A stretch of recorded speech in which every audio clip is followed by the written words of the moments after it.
नमस्कार साथियों, मेरा नाम है अवनीश और आप देख रहे हैं खुशी मार्ग। साथियों, इस दुनिया में हर इंसान बेहतर बनना चाहता है और वह चाहता है कि सफलता की उन ऊंचाइयों को छुए जिसकी वो सपना देखता है या जिसकी वो कल्पना करता है।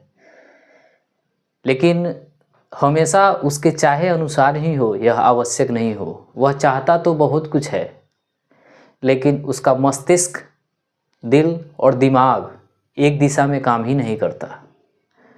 आइए हम उन्हीं तत्वों को लेकर के आपके समक्ष उन बिंदुओं को साझा करने आए हैं जिनको अपने जीवन में इम्प्लीमेंट करके न सिर्फ आपका पढ़ाई में मन लगेगा, बल्कि आप जीवन में उन ऊंचाइयों को छुएंगे जिसको आप पाना चाहते हैं या जिसको आप सपना साकार करना चाहते हैं। साथियों, हम आगे बढ़े उससे पहले कुछ शब्द हैं जिनको समझ लेते हैं। पॉइंट नंबर 3 है हमारा हेल्थ, अर्थात इसी पे महात्मा गांधी ने कहा था कि स्वस्थ शरीर में ही स्वस्थ मस्तिष्क का निवास होता है। साथियों, इस माध्यम से वो यह कहना चाह रहे थे कि अगर आपका हेल्थ ठीक नहीं है तो आपका मन एकाग्र नहीं हो पाएगा। अगर आपका हेल्थ सही नहीं है तो आप बैठ करके स्टडी नहीं कर पाएंगे। और यहाँ तक कि इसी पे चाणक्य ने कहा था कि अपने शत्रु और रोग को जड़ से समाप्त कर देना चाहिए, क्योंकि यह कब बड़ा बन करके आपके खिलाफ या आपकी जान ले लेगा जिसका कुछ नहीं कहा जा सकता। अर्थात हमारा पहला पॉइंट है, थर्ड पॉइंट है हेल्थ। तो हेल्थ को इस कदर स्वास्थ्य कीजिए, इस कदर बेहतर कीजिए, अच्छी खाना खाइए, अच्छे चीज़ों का सेवन करिए जिससे आप बेहतर दिशा में जा सकते हैं और अपने हेल्थ को मेंटेन कर सकते हैं। साथियों, सेकेंड नंबर पॉइंट है EI, जिसका फुल फॉर्म होता है इमोशनल इंटेलिजेंस, अर्थात भावनात्मक बुद्धिमत्ता। उस पर हम आएंगे, लेकिन उससे पहले पॉइंट नंबर 1 है IQ, जिसका सीधा सीधा अर्थ दिमाग से होता है। पुराने ज़माने में जब स्कूल की शिक्षा व्यवस्था होती थी तो उस समय सिर्फ और सिर्फ यह समझा जाता था कि पढ़ाई या फिर जीवन का कोई काम सिर्फ और सिर्फ बुद्धि अर्थात दिमाग बेस ही होता है। तो उस समय उन्होंने सिर्फ और सिर्फ दिमाग को ही बेहतर दिशा में लगाने के लिए या बेहतर दिशा में जाने के लिए उसको सुदृढ़ करने का प्रयास किया। साथियों, लेकिन जैसे जैसे आधुनिकीकरण का विकास हुआ है और चीज़ें जब सुगम से दुर्गम दिशा में जाने लगी है और वैज्ञानिकों ने इस स्तर पर उसको जानने का प्रयास किया है कि आखिर क्या ऐसा कारण है कि हमारा मन या हमारा दिल दिमाग एक काम में नहीं लग पाता है। तो साथियों, अब हम आते हैं पॉइंट नंबर 2 पे कि EI आखिर है क्या। EI अर्थात इमोशनल इंटेलिजेंस, जिसका अर्थ होता है भावनात्मक बुद्धिमत्ता। डेनियल गोलमर सर ने एक सिद्धांत दिया था जिसमें उन्होंने इस शब्द को इस तरह से परिभाषित किया कि भावनात्मक बुद्धिमत्ता वह है जिसमें अपनी तथा दूसरों की भावनाओं को समझने की क्षमता। ये डेनियल गोलमन सर ने इसलिए सिद्धांत दिया कि अपनी एवं दूसरों की भावनाओं को अगर हम समझ के लेंगे, अगर हम जान जाएंगे तो हम उसको कैसे कंट्रोल कर सकते हैं, उस दिशा में हम अग्रसर होंगे।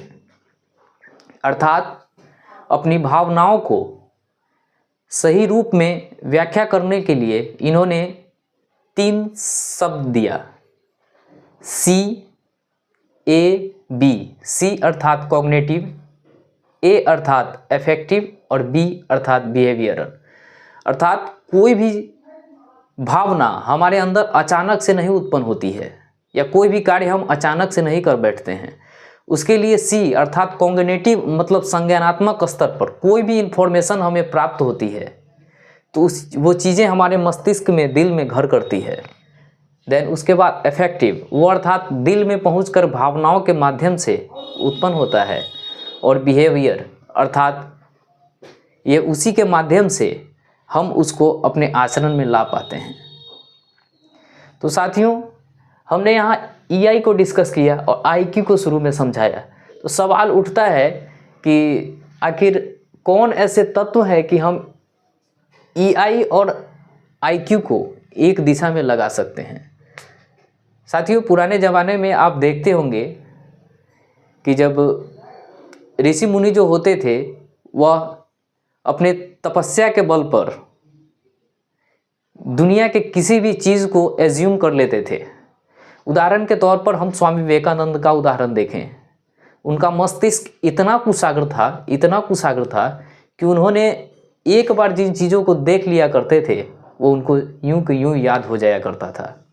वहीं डॉक्टर राजेंद्र प्रसाद की बात करें तो वो भी किसी चीज़ को जब एक बार पढ़ लिया करते थे उनको यूं कि यूं याद हो जाया करता था। तो सवाल उठता है कि उनमें ऐसी कौन सी खासियत थी जो उन्होंने अपने बुद्धि को वैसा कर पाया था। तो साथियों, इसी दिशा में ईआई और आईक्यू को एक दिशा में ले जाने के लिए भारत का अध्यात्म सर्वोपरि माना गया है। साथियों, साहित्य के जगत में दो संप्रदाय हैं, एक सिद्ध संप्रदाय और एक नाथ संप्रदाय। सिद्ध संप्रदाय कहता है कि भोग को इतना भोग कर लो कि भोग भोगने की लालसा ही ना बचे, और नाथ संप्रदाय का अस्तित्व है कि किसी काम को या किसी भोग को इस कदर नकारना, इस कदर त्याग करना कि उसकी भावना ही मन में नहीं आए। साथियों, इन दोनों को अगर हम देखें तो प्रकृति ने हमारे शरीर का सृजन ही ऐसा किया है कि हम जिस चीज़ को ना चाहें वो चीज़ें हमारे मन में, मस्तिष्क में, शरीर में उदित हो ही जाती है। तो साथियों, उसमें बीच का रास्ता निकाल करके संश्लेषणवाद का सिद्धांत, अर्थात सिद्ध और नाथ से बीच का एक रास्ता जो हमको सुगम तरीके से दृष्टिमान होती है, उस पर दिशा में जाना होगा।